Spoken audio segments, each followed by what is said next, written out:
ओम शांती। आज आहे 13/9/2025 ची साकार मुरली। बाबा सांगतात, माझ्या गोड मुलांनो, तुम्हाला सर्वात पहिला हा विचार यायला हवा की माझ्या आत्म्यावरती जी कट चढलेली आहे, विकर्मांचा जो बोझ आलेला आहे, हा उतरेल कसा, आणि माझी आत्मा स्वच्छ, साफ आणि शुद्ध कशी होणार आहे।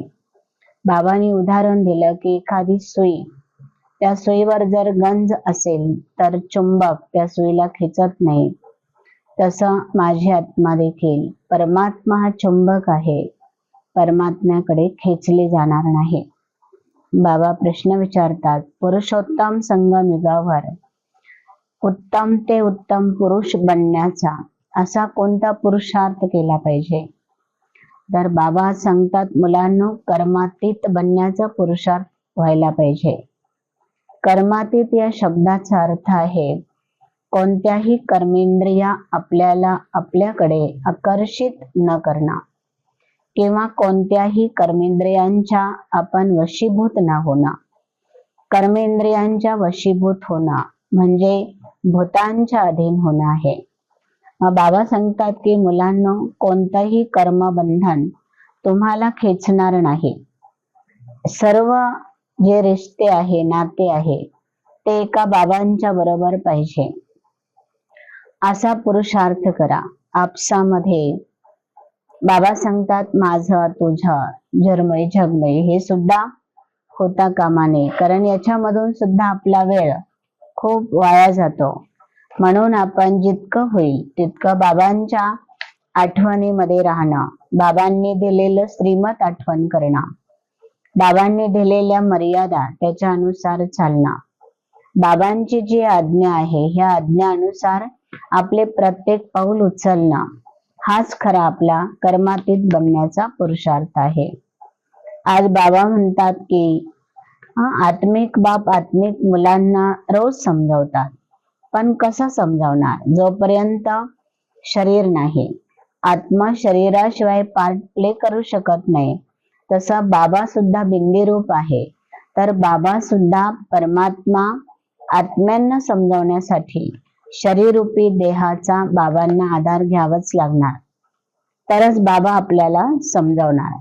बाबा पुढे सांगतात की मुलांनो, बाबा संगमयुगावर येतात आणि उत्तम ते उत्तम पुरुष बनवतात, म्हणजे आत्म्याची गती आणि सद्गती करतात। सत्य ज्ञानाशिवाय आत्म्याची सद्गती होत नाही, म्हणजे आत्मा पावन बनणार नाही, सत्ययुगामध्ये जाण्याची लायक बनणार नाही, पात्र बनणार नाही। मग बाबा म्हणतात की मुलांनो, आता तुम्हीच तुमच्यावरती कृपा करा, तुम्ही तुमच्यावरती रहम करा, तुम्ही तुमच्यावरती दया करा, आणि तुम्हीच तुमच्यासाठी आशीर्वाद प्राप्त करा। बाबा कधीही कुणालाही ना दया ना कृपा ना आशीर्वाद करतात। बाबा फक्त येऊन आपल्याला मार्ग दाखवतात, बाबा येऊन आपल्याला विधी सांगतात। बाबा सांगतात, पुरुषार्थ तुम्हाला करायचा आहे, कारण मीच जर पुरुषार्थ केला तर याचा अर्थ असा आहे की बाबांनीच पाप केले आणि बाबांनाच पापांपासून मुक्त व्हायचं आहे। बाबा सांगतात, नाही, जशी करणी तशी भरणी। मग तुम्ही जर पापांपासून मुक्त होऊ इच्छिता तर तुम्हाला पुण्य कर्म केले पाहिजे, तुम्हाला त्याग केला पाहिजे, तुम्हाला दान केलं पाहिजे। मग त्याग कशाचा? तर देह भानाचा त्याग, देह अभिमानाचा त्याग, माझं जे आहे त्याचा त्याग। बाबा सांगतात, दान काय केलं पाहिजे? तर तुमच्याकडे जे बाबांनी अविनाशी रत्न दिलेले आहे, ते रत्न दुसऱ्यांपर्यंत तुम्ही पोहोचवले पाहिजे। बाबांचा संदेश तुम्ही अन्य आत्म्यांपर्यंत करून दिला पाहिजे। हा समर्पण भाव आपल्यामध्ये असणं खूप गरजेचं आहे। आणि बाबा सांगतात, त्यागाशिवाय तर भाग्य नाहीये। मग जोपर्यंत आपण त्याग आणि तपस्या करत नाही, आपण आपल्या स्वतःचं चिंतन करत नाही, आत्म्याला योग अग्नीमध्ये तापवणार नाही, तोपर्यंत आत्मा ही स्वच्छ कशी होणार आहे? एखाद्या सोन्याच्या दागिन्याला जोपर्यंत अग्नीमध्ये घालत नाही, तोपर्यंत त्याला स्वतःचं अस्तित्व तयार होत नाहीये. म्हणजे त्याचा जो ओरिजिनलपणा आहे तो त्याला मिळत नाहीये. मग आत्मा देखील अनेक विकारांच्या अधीन झालेली आहे. अनेक जन्मापासून अनेक विकर्म केलेले आहे, पापकर्म झालेले आहे. तर त्या पाप कर्माचा जोपर्यंत नाश होणार नाही तोपर्यंत आत्मा ती ओरिजिनल आपल्या अस्तित्वाकडे, असली धर्माकडे येणार नाही. आत्म्याचं असली स्वरूप, असली धर्म, असली गुण हाच आहे शांती, प्रेम, दया, शक्ती. आणि त्या बाबा सांगतात की त्या धर्माकडे येणं तिला गरजेचं आहे. म्हणून बाबा टीचर बनून आपल्याला रोज शिकवतात. ते शिक्षण आपण रोज घेतलं पाहिजे. आपणच आपल्या स्वतःवरती रहम करून राहिलेला अभ्यास आहे तो आपण पूर्ण केला पाहिजे. बाबा सांगतात फक्त पढाई आणि बाबा याच्यावर तुमचं लक्ष असलं पाहिजे. आपल्या स्वतःचे जे कॅरेक्टर आहे, चरित्र आहे, ते खूप सुंदर बनवलं पाहिजे. कारण आजच्या दुनियामध्ये असं म्हणतात, चरित्र गेलं तर काही नाही गेलं, परंतु बाबा सांगतात चरित्र गेलं तर सर्व काही गेलं, धन गेलं तर काही नाही गेलं, साधन गेलं तर काही नाही गेलं, पण चरित्र गेलं तर सर्व काही गेलं. म्हणून आपल्या चरित्रावर कधीही दाग पडणार नाही याच्यावर लक्ष ठेवा. आपसामध्ये बाबा सांगतात ज्या झालेल्या पुराण्या गोष्टी आहेत त्याचं चिंतन करून, बाबा ज्याला म्हणतात सडलेल्या गोष्टी ज्यावेळेस तुमच्याकडे घेऊन येतात तेव्हा त्या सडलेल्या गोष्टी तुम्हाला कोणती ताकद देणार नाहीये, तर तुमची ताकद खतम करते.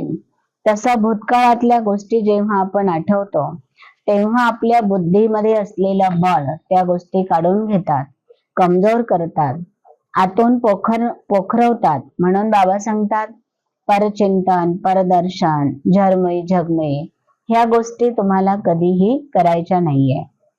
पापकर्म होणार नाही याची दक्षता घ्यायची आहे. आणि जितके बाबांची आपण आठवण करू तितके आत्म्यावरची जंक, आत्म्यावरचे विकर्म, खाद हे निघून जाईल. आणि बाबा सांगतात त्याच्यासाठी काय थर्मामीटर आहे, आत्मा गोरी झाली की नाही, पवित्र झाली की नाही. तर जशी जशी आत्मा विकर्मांपासून मुक्त होईल तशी तशी आत्मा हलकी होईल. तुमचा उमंग आणि उत्साह वाढेल, तुमची खुशी वाढेल. बाबा सांगतात तुमचा चेहरा प्रसन्न दिसायला लागेल, तुमच्या चेहऱ्यावरती पवित्रताची झलक पसरायला लागेल आणि तुम्ही सर्वांबरोबर खूप सरळ व्यवहार करायला लागाल. तुमची जी भाषा असेल ती मधुर व्हायला लागेल. हा आहे आपली आत्मा पवित्र होत चाललेली आहे याचा थर्मामीटर किंवा याचा सबूत. बाबा सांगतात की तुमच्याकडे दृढताची शक्ती पाहिजे. दृढताची शक्ती जर असेल तर तुम्ही खडकावर सुद्धा पाणी काढू शकता. आणि किती मुरमाड जमीन असेल तरी त्या मुरमाड जमिनीमध्ये चांगलं पीक घेऊ शकता, म्हणजे तुम्ही सफलता मिळवू शकता. फक्त तुमच्याकडे दृढता असणं गरजेचं आहे. मग म्हटलं जातं दृढता ही सफलतेची चावी आहे. जर दृढता असेल तर त्याच्या समोर सफलता येणार नाही हे असंभव आहे. बाबा सांगतात की जिथे दृढता आहे तिथे सर्व संपन्न प्राप्ती आहे. आणि जिथे प्राप्ती आहे त्याच्या समोर कोणतीही अवघड गोष्ट नाहीये. बाबा सांगतात की मुलांना जसं आजकाल सायन्स इतकं प्रगतीकडे गेलेलं आहे की जिथे काहीही टिकू शकत नाही तिथे सायन्सच्या माध्यमातून आज पिकं येतात, खूप चांगले झाडं फलीभूत होतात. तसं तुम्ही सुद्धा अनेक स्थानावरती बाबा सांगतात जमीन कलराठी म्हणजे मुरमाट आहे किंवा न पिकवणारी आहे, नापीक आहे. तर अशा स्थानावर जाऊन सुद्धा, म्हणजे जिथे अध्यात्म नाहीये, जिथे काही संस्कार नाहीये, भक्तिपूजा नाहीये, अशा ठिकाणी जाऊन सुद्धा तुम्ही बाबांचे मुलं बनू शकता किंवा बाबांच्या मुलांना तुम्ही संदेश देऊ शकता. असं म्हटलं जातं देवत्वाची जिथे प्रचिती तिथे माझे कर जुळते. जिथे ईश्वरी शक्तीचा वास आहे तिथे आपोआप बाबांचे बच्चे बनेल आणि तिथे ते वारीस होऊ शकतात. म्हणून बाबा सांगतात की तुम्ही फक्त दृढताच्या शक्तीला धारण करा. तुम्ही कितीही कठोर जागेमध्ये, किती कठीण परिस्थितीमध्ये तुम्ही बाबांचं हे घर चालू शकता किंवा बाबांचे वारीस बनू शकता. पुढे बाबा सांगतात की मुलांना, आपल्याकडे जी काही प्राप्ती आहे ती प्रभूची अमानत समजून चला. हा प्रभूचा प्रसाद आहे आणि तो मला सर्वांना द्यायचा आहे. जे ईश्वराची प्राप्ती असते किंवा ईश्वराचा प्रभू प्रसाद असतो, त्याच्यावर आपल्या स्वतःचा मालकी हक्क कधी नसतो. असं समजून आपल्याकडे जे ईश्वरी प्राप्ती आहे त्याला वापरण्याचा प्रयत्न करा.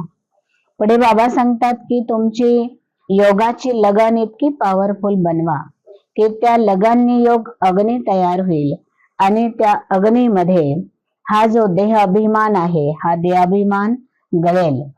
बाबा सांगतात सर्वात नंबर 1 खतरा, सर्वात नंबर 1 दुश्मन तो म्हणजे आहे देह अभिमान. आणि बाबांनी सुद्धा, ब्रह्मा बाबांनी सुद्धा यज्ञामध्ये आल्यानंतर सर्वप्रथम देह अभिमानाला नष्ट केला. बाबांनी हिऱ्या माणिक मोत्याचे बाबा व्यापारी असून बाबांनी यज्ञात आल्यानंतर छोट्यातली छोटी सेवा करायला सुरुवात केली आणि त्या सेवेमधून आपल्या स्वतःचा देह अभिमान घालवला. तसं आपल्यालाही सर्वांना फॉलो फादर करायचं आहे. ओम शांती.